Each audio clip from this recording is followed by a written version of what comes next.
जपहि सदा रघुनायक नाम। जहाँ तहाँ सुनहि राम गुण गाम। जहाँ तहाँ सुनहि राम गुण गाम। भगवान शिव की स्थिति विचित्र है। और जब से सती ने अपने देह का परित्याग किया है, भगवान शिव के मन में परम विरक्ति आ गई। कहो तो कई वर्षों तक एक जगह पे बैठे हुए हैं, कहो तो कहीं भ्रमण ही कर रहे हैं, तो कहो तो कोई स्मशान भूमि पर विराजे हैं, कहो तो ऐसे ही विचरण कर रहे हैं। ऐसी स्थिति उनकी बन गई है। भगवान राम के नाम का जाप कर रहे हैं, तो कहीं मुनियों के बीच में बैठ कर के राम की पावन कथा का श्रवण कर रहे हैं। ऐसी भगवान शिव की स्थिति बन गई। बल्कि मैं शब्दों में कहूं तो थोड़े भटक रहे हैं। ध्यान से सुनना। बिना विश्वास के श्रद्धा को जलना पड़ता है, और बिना श्रद्धा के विश्वास को भटकना पड़ता है। काम तो तब बने जब श्रद्धा विश्वास दोनों मिल जाएं। श्रद्धा विश्वास दोनों का मिलन होगा तो ही आनंद उत्पन्न हो सकता है। क्योंकि चेदानंद सुख धाम सिख विगत मोह मद काम विचरहि महि हरि हरे हरि सकल लोक अभिराम। भगवान शिव चिदानंद हैं, सुख के धाम हैं, लेकिन ऐसे ही विचरण कर रहे हैं। हरि को हृदय में धर के बस विचरण कर रहे हैं। मुनियों के साथ में विराजमान हो जाते हैं। यद्यपि शिव अकामी हैं, अकाम स्वरूप हैं, फिर भी लीला कर रहे हैं कि बिना श्रद्धा के तो विश्वास भटकता ही है। महाराज शिव जी ऐसे ही बैठे थे, आंखें खोलकर देखा तो उनके सामने राम जी प्रकट हो गए। राजा रामचंद्र भगवान की प्रगटे राम कृतज्ञ कृपाला। परमात्मा राम जब प्रकट हो गए, शिव ने देखा तो बहुत काल के बाद में शिव जी आज थोड़ा मुस्कुराए। राघव को देखकर के थोड़ी मुस्कुराहट शिव के चेहरे पर आई। आहा, भगवान राम बोले कैसे हैं आप? शिव जी बोले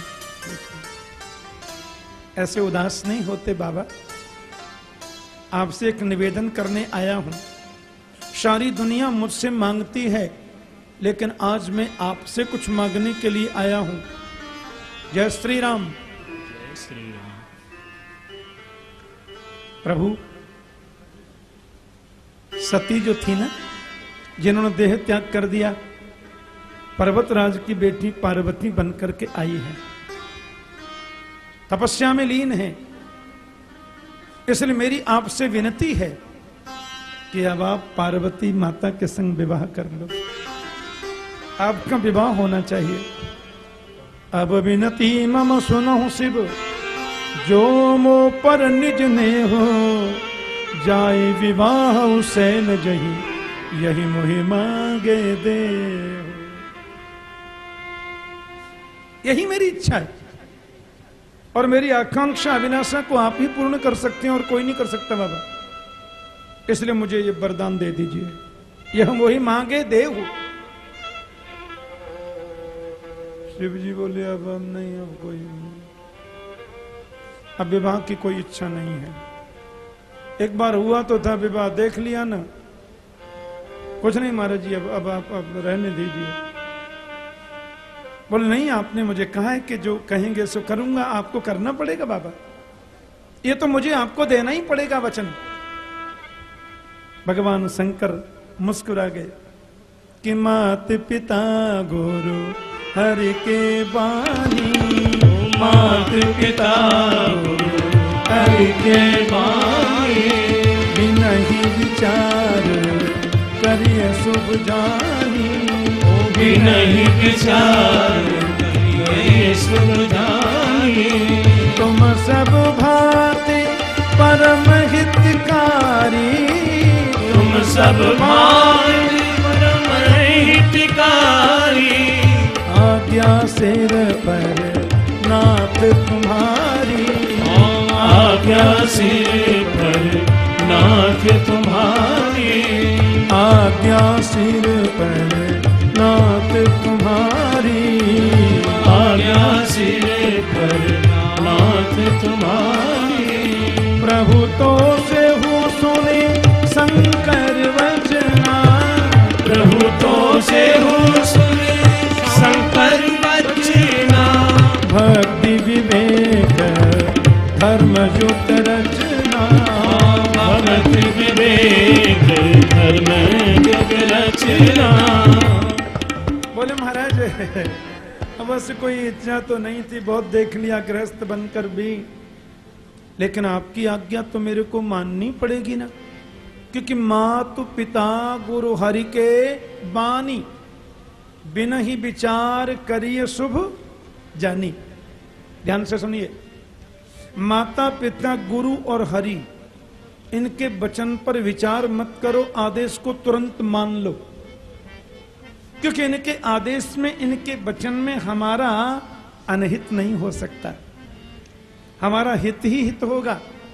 इसलिए आपकी आज्ञा को मैं सिरोधार्य करता हूं। राम जी बोले नहीं नहीं, सिरोधार्य मत करिए,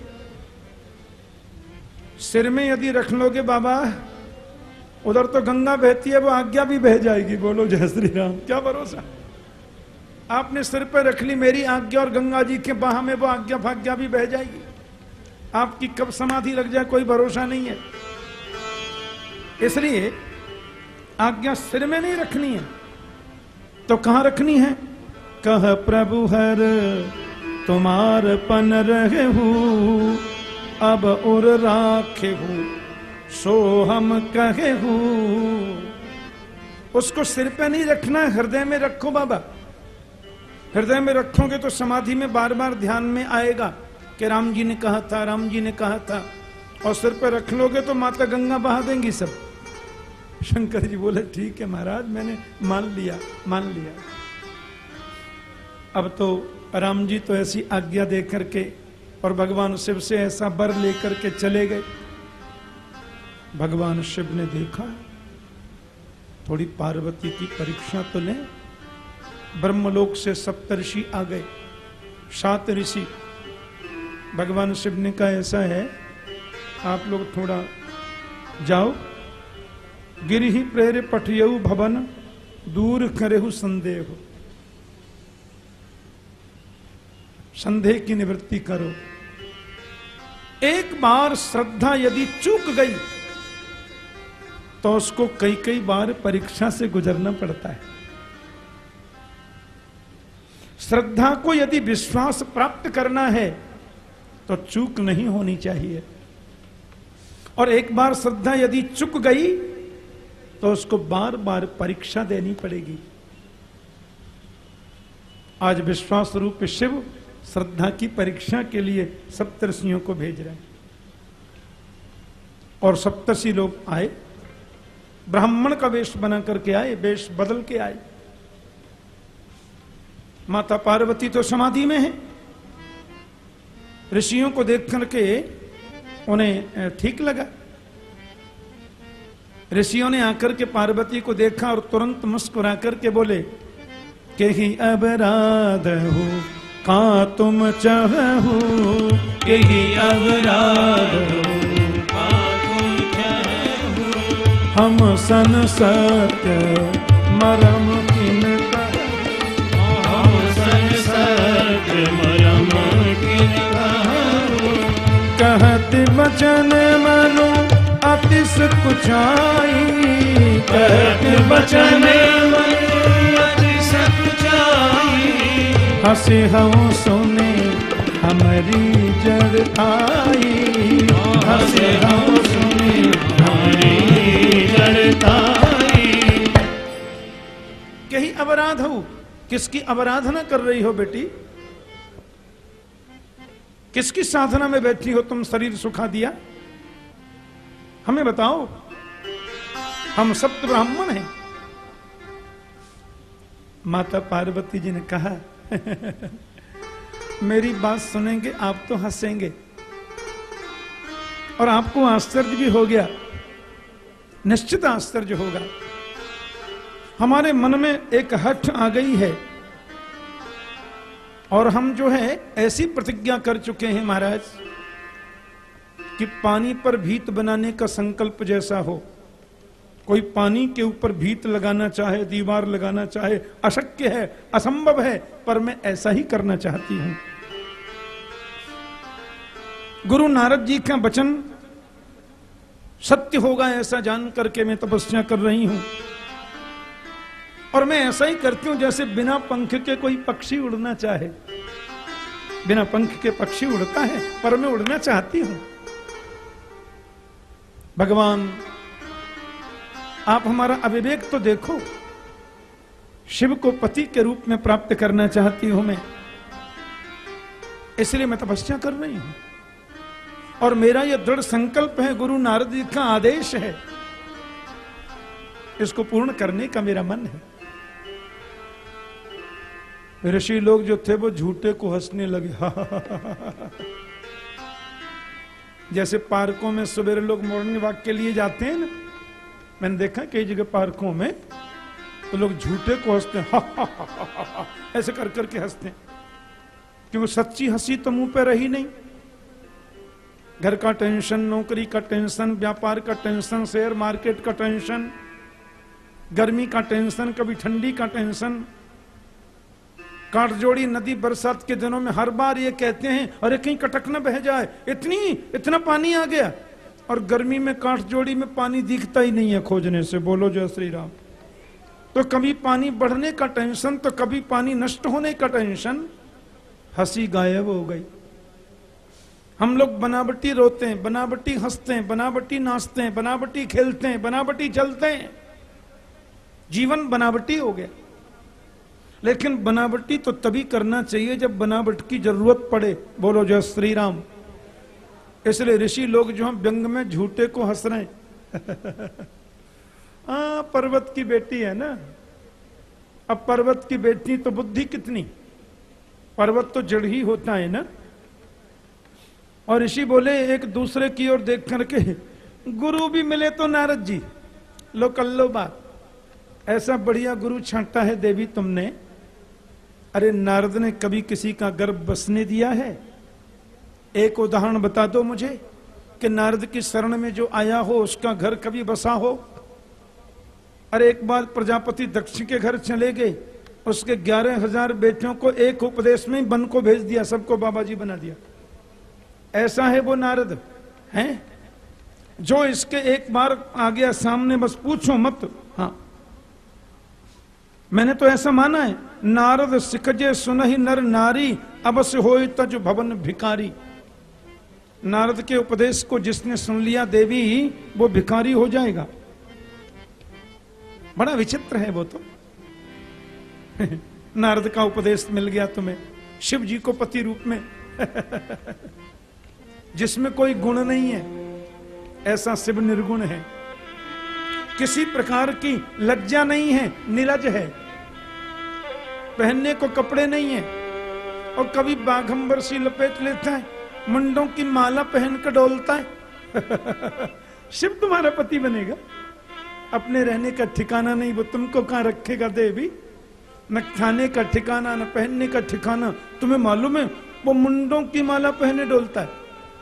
रहने को घर नहीं है तो स्मशान भूमि में श्रीमान जी रहते हैं। पहनने को कपड़े नहीं है, चिता भस्मा लेपो, चिता की भस्म लगा रखी है पूरे शरीर में। अरे राम राम, वो पति तुम्हें मिले ऐसा नारद ने तुम्हें उपदेश किया? बस रहने दो, नारद की तो बात ही मत करो। एक बार उसके सामने जो आ गया बस पूछो ही मत। ऐसे कुछ व्यंग्यात्मक शैली में परीक्षा लेने के लिए शिव के दुर्गुणों का वर्णन करते हैं। कभी भोजन मिल गया तो ठीक है, नहीं 10-15 दिन तक भूखे ही बैठे। कभी कोई दे गया तो ठीक है। अरे देवी, दुर्गंध आती है शरीर से चिता की भस्म की, उसको पति रूप में चाहती हो तुम हैं? सुनो, तुम यदि चाहो ऐसा सुंदर पति हम तुम्हें बता सकते हैं, और बता नहीं सकते, उनसे विवाह करा सकते हैं। जो परब्रह्म है, जो जगदीश्वर है, भक्तवांछा कल्पतरु है, शेष पर शयन करता है, लक्ष्मीपति है, वैकुंठाधिपति है। और लक्ष्मी जिसके चरणों में निवास करती हो, मां सुख संपदा वैभव का तो क्या कहना। और दुनिया के जितने बड़े बड़े देव हैं ना देवी, वो वैकुंठनाथ की हाजिरी लगाते हैं। और सुंदर पूछो ही मत, महादेव जी अवगुणों के भंडार हैं, और विष्णु जो है वो सकल गुणों की खान है। पर जिसका मन जिसमें रम जाए उसको उसी से काम रहता है। महाराज जी, ये उपदेश आप किसी और को सुनाइए, किसी और जगह आप जाइए, यदि इसी प्रकार से निंदा करने की आपकी आदत है तो जिनको निंदा सुनने का स्वभाव है उनके पास जाकर कैसे भी निंदा कीजिए, मेरे पर इसका कोई असर हो नहीं सकता है। क्योंकि जन्म कोट लगी रगर हमारी, बरऊं संगुनत रहूं कुंवारी। जन्म जन्मांतर मेरी ये हट है, मेरी रगर है, मेरा संकल्प है कि पति रूप में प्राप्त करूंगी तो केवल भगवान शिव को, नहीं तो जीवन भंत कुमारी रही आऊंगी। शिवाय शंकर के, शिवाय शिव के इस हृदय में किसी और को स्थान मिल ही नहीं सकता है। महाराज, ऐसा दृढ़ संकल्प, ऐसा सुंदर वक्तव्य माता के मुख से ऋषियों ने सुना, वो ऋषि लोग तो पवित्र हो गए महाराज, आनंद में भर गए और तुरंत चरणों में गिर के प्रणाम करने लगे। जय हो जगदम्बा, जय हो जगत जननी भवानी, कि तुम माया भगवान शिव सकल जगत पितु मात, नाय चरण सिर मुनि चले पुनि पुनि हर्षत गात। मन में बड़े हर्षित हुए ऋषियों ने जाकर के हिमांचल महाराज से कह दिया, आपकी बेटी की तपस्या पूर्ण हो गई, उनको घर पे लेकर के आइए। और माता पार्वती को प्रणाम कर लिया, शिव को जाकर के पूरी स्थिति का वर्णन कर दिया। बोले महाराज जगदम्बा है साक्षात, वे तो अर्धांगिनी है ही आपकी, आप तो जगत पितु माते हैं। माता पार्वती की प्रशंसा और सद्गुणों को सुनकर के शिव मन में प्रसन्न हो गए और नेत्र बंद करके भगवान राम का ध्यान करने लगे। और राम का ध्यान जब शंकर जी करें तो कब समाधि लग जाए कोई भरोसा नहीं। भगवान राम के ध्यान में प्रेम समाधि लग गई, भोलेनाथ की प्रेम समाधि लगी। इधर देवताओं के जीवन में एक बहुत बड़ा संकट उपस्थित हो गया। क्या? तारकासुर नाम का एक दैत्य प्रकट हुआ है, और इतना भयंकर वो दैत्य है सज्जन हो कि देवताओं के अस्त्र शस्त्र का उस पर कोई असर होता नहीं है। देवताओं की नाक में दम कर रखा है उसने। सब देवता ब्रह्मा के पास में रोते रोते गए। ब्रह्मा ने कहा, सुनो, इस तारकासुर का वध का तो केवल एक ही स्वरूप बन सकता है, भगवान शिव के वीर्य से उत्पन्न जो पुत्र है वही इसका वध कर सकता है, और कोई नहीं कर सकता। देवता बोले, लेकिन शिव के शुक्र से उत्पन्न पुत्र तो तभी होगा जब शिव की शादी हो। एक शादी हुई थी, उनको त्याग दिया, वो यज्ञ में जाके नष्ट हो गई, चली गई। और आजकल हम सुनते हैं कि शिव जी राम की प्रेम समाधि में बैठे हैं। ब्रह्मा जी बोले, तो तोड़ो तुम और जोड़ने का काम मेरा। बोलो जय श्री राम। शिव की समाधि को तुम तोड़ दो तो शिव पार्वती का विवाह कराना, ये मेरी प्रतिज्ञा। क्योंकि वही सती पर्वतराज हिमालय की बेटी पार्वती बनकर के पधारी है। अब जब तक शिव की समाधि नहीं टूटे तो काम कैसे चले? समाधि को तोड़ना तो भैया तुम्हारा काम। देवताओं ने आपातकालीन मीटिंग बुलाई और कामदेव को आमंत्रित किया। कामदेव ने कहा, कहिए, आज्ञा करिए। बोले, ऐसा है कि शिव की समाधि को तुम्हें तोड़ना है, अपनी पूरी सेना को लेकर के पधारो। कामदेव ने कहा, क्या बोलते हैं आप? शिव की समाधि को तोड़ना ठीक नहीं है। लेकिन कामदेव ने सोचा कि यदि परोपकार के लिए, देवताओं के कार्य सिद्धि के लिए मुझे ऐसा करना पड़े तो करना चाहिए। यद्यपि ऐसा करने से मेरा अंत सुनिश्चित है, मेरी मृत्यु सुनिश्चित है। लेकिन जहां हजारों का उपकार हो रहा हो, वहां एक जीवन को समर्पित करना पड़े तो कोई आपत्ति नहीं है। कामदेव ने अपनी पूरी सेना को लिया। कामदेव जी की जो ध्वजा है ना, उसमें मछली का चिन्ह है, जो कामोद्दीप्त भावनाओं का प्रस्फुरण करने का चिन्ह है। और पुष्प बाणों को लेकर के कामदेव ने पहले तो पूरे विश्व में अपनी सेना को प्रस्तारित कर दिया। और महाराज काम में पूरा संसार होने लग गया। तालाबियां मिलने लगे और लताएं जो है वृक्षों का आलिंगन करके ऊपर चढ़ने लगी। स्थावर जंगम अंडज उद्भिज स्वेदज जरायुज सारी सृष्टि काममय हो गई। भाग्य विवेक सहाय सहित सो सुबट मंजुल मगिनु रे। भाग्य विवेक सहाय सहित सो सुबट सद ग्रंथ पर्वत संबरम महु जागे जग अवसर सद ग्रंथ पर्वत मंदर महु जागे अवसर दुरे। भूमिहार का करतार को रखवार जग कर भरोरा। भूमिहार का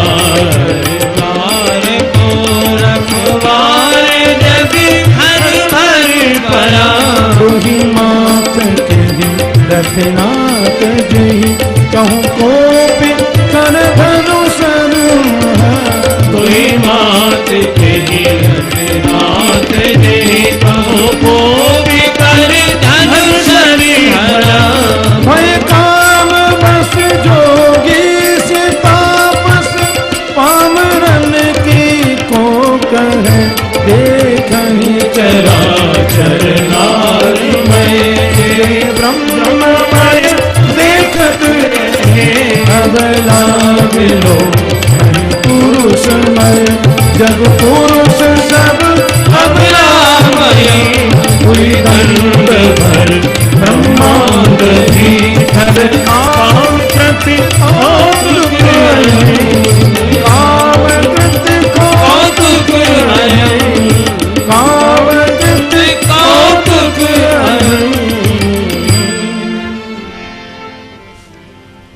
पूरा संसार काममय हो गया। योगी जपी तपी सन्यासी तपस्वी मनस्वी तेजस्वी, जिनकी दृष्टि में पूरा संसार ब्रह्म में दिखता था, अब उनकी दृष्टि में नारी ही नारी दिखने लगी। अबला पुरुषों के प्रति आकर्षित होने लगी, पुरुष अबलाओं के प्रति आकर्षित होने लगे। पूरा ब्रह्मांड धरी न काहू धीर सबके मन सिज हरे। मनसिज कामदेव ने सबके मन को हर लिया। और ऐसा लिखा है कैसे सोरठा को जब गोस्वामी जी लिख रहे थे तो उनकी कलम रुक गई। धरीन काहू धीर सबके मन सिज हरे, तो उनको लगा कि मैंने तो सबको डुबो दिया। ये तो बड़ी विचित्र बात हो गई। इसमें तो जनक जैसे मनीषी भी आ गए, बड़े बड़े तत्वज्ञ बीतराग संत भी आ गए। ये तो गलत हो जाएगा। तो कहते हैं गोस्वामी जी ने आधा सोरठा जब लिखा तो चिंता में पड़ गए, मैं करूं क्या। तो कहते हैं श्री हनुमंत लाल वहां प्रकट हुए और नीचे के सोरठा की लाइन हनुमान जी ने कलम से पूरी करी। हनुमान जी ने लिखा कि जे राखे रघुबीर ते उबरे ते ही काल महो। राघव ने जिसकी रक्षा की, कामोद्दीप्त भावनाओं का प्रस्फुरण करने वाले इस विचित्र काल में कौन बचा, वो जिस पर राघव का वरदहस्त है। जे राखे रघुबीर राघव संतनोतु। राघव की कृपा जिस पर रहे वो काजल की कोठनी में जाकर भी दाग नहीं लग सकता उस पर। हनुमान जी ने ये चौपाई ये सोरठा आगे पूरा किया। कामदेव ने पूरे संसार को बना दिया महाराज काममय, और वो शिव जी के पास आ गया और उसने आकर के अपने बाणों को चलाना आरंभ कर दिया। भगवान शिव ने अपनी जटाओं को ऐसे किया और तुरंत भगवान शंकर की तीसरी आंख खुल गई कि जब शिवती सर नयन उघारा चितवत काम भयो जरिचारा। भगवान शिव ने तीसरे नेत्र को खोल करके देखा, कामदेव जल करके भस्म हो गया। बोलिए शंकर भगवान की जय। योगियों के मन में प्रसन्नता हो गई। जोगी अकंटक भय पति गति सुनति रति मूर्छित भई बदति बहु भांति करुणा करति शंकर अति प्रेम कर विनती चोरी करी प्रभु आशुतोष कृपाल से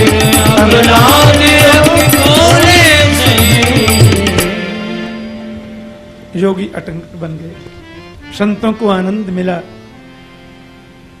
कामदेव जलकर भस्म हो गया तो उसकी पत्नी रति रोती रोती भगवान शंकर के चरणों में गिर गई और बोले महाराज ये क्या हुआ?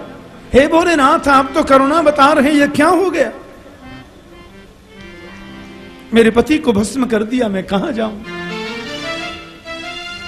भगवान शिव मुस्कुराए। एक बात आपसे बताएं, शिव जी ने कामदेव को जलाकर के भस्म जरूर किया, क्रोध में भर के काम को जलाया, लेकिन शिव का नाम क्रोधावतार नहीं है। कर्पूर गौरम करुणावतारम संसार सारम भुजगेंद्रहारम सदा वसंतम हृदया रविंदे भवम भवानी सहितम नमामि। भगवान शिव जो है वो तो करुणा बता रही है और बोलती है जब यदुवंश कृष्ण अवतारा। देवी रति, यदुवंश में जब कृष्ण का अवतार होगा तो कृष्ण का बेटा बनकर आएगा तेरा पति, जिसका नाम प्रद्युम्न होगा। और आज तक तो तेरा पति कामदेव के रूप में प्रत्यक्ष दिखता था, लेकिन आज के बाद तेरे पति का एक नाम पड़ जाएगा अनंग। अनंग का मतलब है बिना अंग वाला, और इसका कोई एक स्थान नहीं देवी, ये तो सबके हृदय में वास करेगा। हमारा आशीर्वाद है।